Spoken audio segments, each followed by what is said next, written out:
So you could sew with your fabric looking like this, or you could run the iron across it and sew with that. I would much rather sew that. So there, iron your stuff.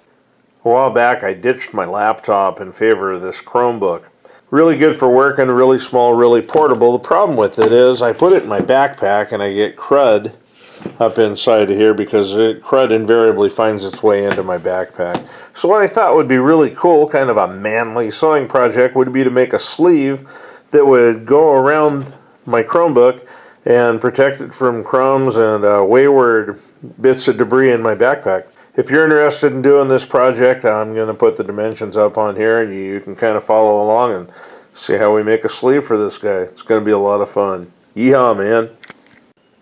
So you can see here that I've cut out the material for basically two sleeves. There's going to be an inner sleeve, which is this part, it'll be the lining, and there'll be an outer sleeve, which is that part.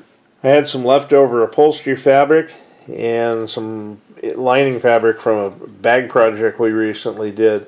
Now these are made up out of two pieces. There's a longer piece, the one on top's a short piece, and the one on the bottom's obviously the longer piece. The piece on top is 13.5 inches long and 10 inches wide.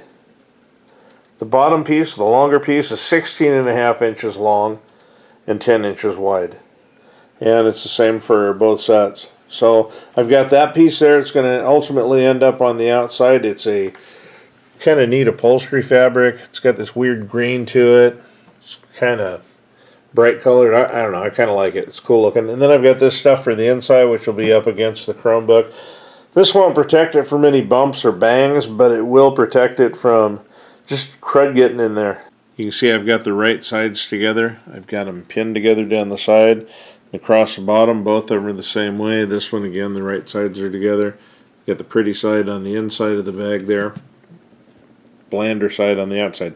Now, the one thing that is different on this, that I did do differently, is I put these two pins right here to mark where I don't want to sew. I want to leave a hole right there in this spot where I can pull the bag through and to turn it back right side out when I get done. So I've got to remember just to sew up to there and then leave that, and we'll catch it from the other side when we do our finished stitch on the outside. Okay, so now that these are sewed, this is where it gets tricky and interesting. I remembered to leave the hole down here at the bottom. We're going to pull everything through that hole later in a little bit. I've taken the part that's going to be the inside and I have turned it so that the pretty side is on the outside and the seam we just created is on the inside. What I'm going to do with that is I'm going to stuff it inside of here, and I'm going to sew around this part right here with the right sides, these two sides, facing against each other. So we'll sew along this edge, around here, basically just sew the flap. And once I get done with that, I should be able to pull everything out through the bottom, and that should turn it back into the sleeve that I want with this fabric on the inside and this on the outside. If it goes any other way than that, you'll never see this video, so there you go. So with the part we talked about earlier, the white part, the lining, stuffed on the inside and the outside on the outside, both of them with their pretty faces facing against one another. I've pinned around the edges, and I'm going to sew along here, though I think I might put some sort of stitch in here, sort of make this a rounder corner. I think I might do that. I think I might draw myself a round corner and put a round stitch on that and trim off this excess to make that a little bit better. So I sewed it around this edge. It's all sewed together. Trickiest parts are always across these seams. These seams are kind of a pain in the neck to sew across. I did decide to go ahead and curve these. So now, because my bag looks kind of hinky the way it is, we're going to turn it right side out through that little tiny hole we made down here at the bottom. You can see I've started pulling this out of here. It's pretty much just pull it right out of there. And just like that, the bag's turned right side out. There's the little hole we pulled everything through. Now what I've got to do is take the lining, stuff it down in here, press everything, and put a nice finished stitch around this edge. Oh yeah, and before I forget, here's how we're going to seal up the bottom. You can see that it's still open. It's not sewed up here. But what I've done is I've pressed it, got this nice and flat, and I'm just going to throw a top stitch down along this edge. It'll give it a nice finished look on that seam, and it will hold the bottom shut so its guts don't come spilling out.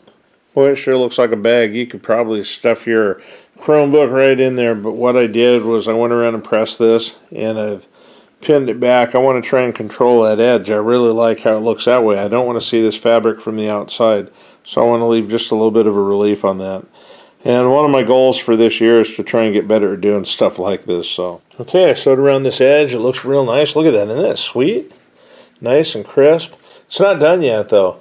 I've got to put these buttons on it. I'm going to put them on, like in here somewhere, and throw in a couple buttonholes. But before I get too much further along on this, I thought, you know, I should check and see if my Chromebook will even fit in here. It might not. Maybe my dimensions were off. This is the drama. It's a good thing I was able to find all this really tense music on YouTube that I could use to make it sound more dramatic than it really is. Will it fit? Will it? Oh my gosh.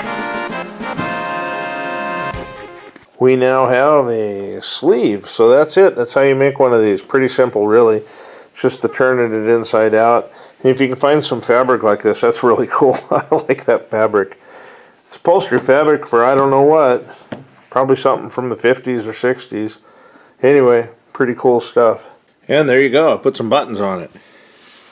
I did something with these that I've never done before. I've got an old Singer that I like to use that will do just amazing buttonholes. I did the buttonholes on here with this Brother SE425. It's good sewing machine, but something else this will do that my old Singer won't is it sewed these buttons on.